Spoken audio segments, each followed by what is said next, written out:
bahwa kenaikan Eee, permintaan itu biasanya di Nataru terjadi di tanggal 20 ke atas ya, 20, 21, 22 itu kalau kita lihat 5 tahun terakhir.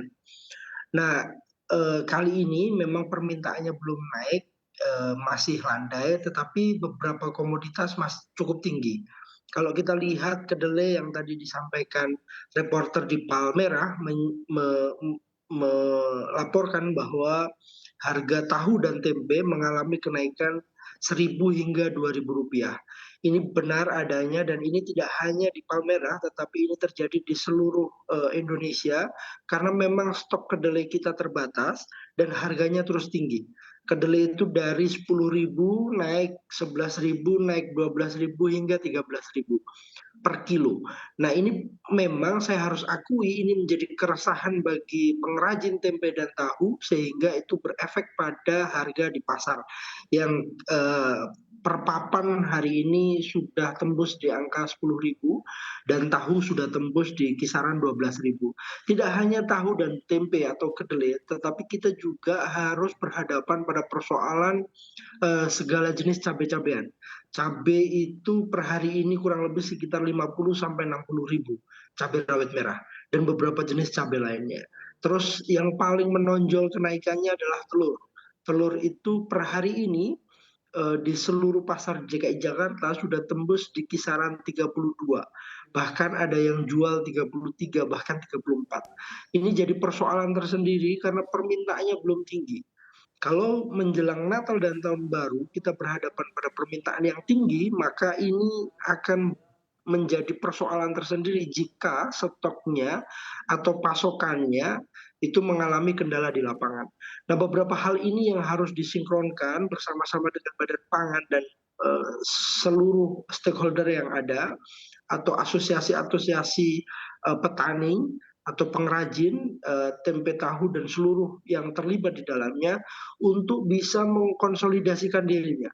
Badan Pangan diberi kewenangan undang-undang untuk melakukan itu. Nah, yang paling penting adalah bagaimana stok itu terpenuhi. Saya pribadi, Bang Bram, masih belum setuju dengan adanya, usulan Badan Pangan, impor bawang putih.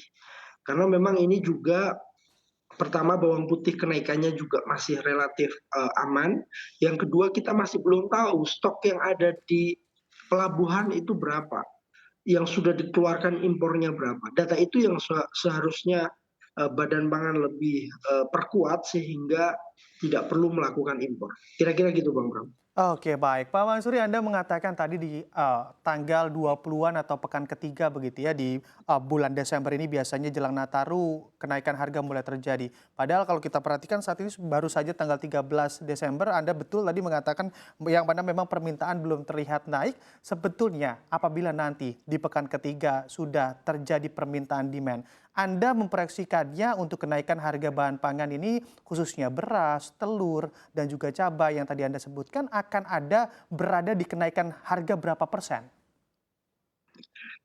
Saya memang, di tahun ini agak sulit memprediksi kenaikan harga ya, karena ada 2 kondisi yang memang agak sulit kami menjangkau ke masa yang akan datang, beberapa minggu ke depan atau beberapa hari ke depan. Ada 2 faktor, faktor pertama adalah contoh kedelai ya, ada beberapa negara yang menghentikan pasokannya ke luar negeri, karena ini termasuk produk unggulan mereka, karena kondisi pangan dunia sedang bermasalah. Nah ini juga harus menjadi antisipasi kita agar melakukan negosiasi-negosiasi dengan negara-negara penghasil komoditas yang kita butuhkan. Seperti China kita 95% bahkan itu, bawang putih kita dari China. Apakah mereka menahan stoknya? Ini yang harus kita terus kejar ya. Nah yang kedua, hal yang kedua adalah faktor musim ya, penghujan.